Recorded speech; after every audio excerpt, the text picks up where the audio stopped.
Prema zakonu o osnovnom i srednjem obrazovanju Unsko-Sanskog kantona, obavezno obrazovanje počinje u kalendarskoj godini u kojoj dijete do 1. aprila navršava 5 godina i 6 mjeseci života.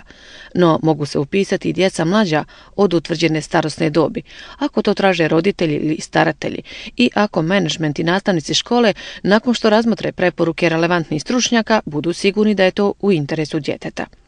Izudin Hilić, pedagog u osnovnoj školi Cazin 2. Pitanjem upisa učenika u redovno školovanje naravno bavimo svi. I u našoj zemlji je naime napokon postalo svima jasno da je odgoj i obrazovanje relevantna i najsloženija pojava u savremenoj civilizaciji bez koje se ne može, ali je naravno treba kontinuirano, sistematski i kritički valorizirati i proučavati. Pored izvoda iz matične knjige rođenih, ne starijeg od 6 mjeseci i ljekarskog uvjerenja o sposobnosti djeteta za upis u školu, roditelji treba da pripreme i svog prvačića na novo poglavlje u njegovom životu.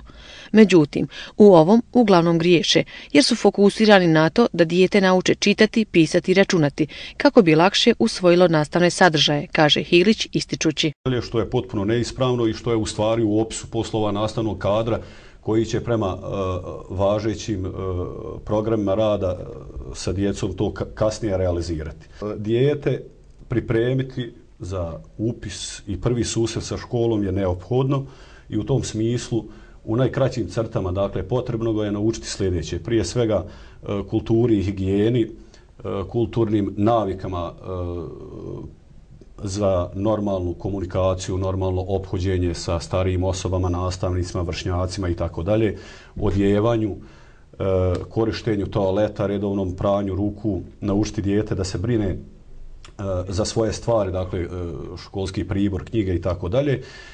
I osim toga, ono što je vrlo bitno, dijete treba da zna svoje ime i prezime roditelja, adresu, siguran put od kuće do škole i nazad, a sve ostalo dolazi naknadno i za sve ostalo je u stvari zadužena kadrovska struktura škola. Iako bi roditeljima dobrodošla stručna pomoć u pripremi djece za upis u prvi razred, u cazinskim školama one se još uvijek ne vrše organizirano. Izuzetak je bila osnovna škola Cazin 2, u kojoj je pedagog Hilić ovih dana za školske klupe pripremao romsku djecu, buduće učenike ove odgojno-obrazovne ustanove. Ovih dana mi smo upisali 2 učenika koji su pripadnici romske zajednice i u toku je njihova socijalizacija i prilagođavanje vršnjacima u razredu zbog njihove, hajde recimo, različitosti na koju naša djeca nisu navikla, jer su to djeca koja imaju 10 godina, a nikad nisu išla u školu. Prema uputama ministarstva mi smo ih upisali u 3. razred i imamo obavezu da im obezbijedimo polaganje 1. i 2. razreda. Naravno, prethodno će se realizirati prilagođeni nastavni planovi i programi prema toj djeci.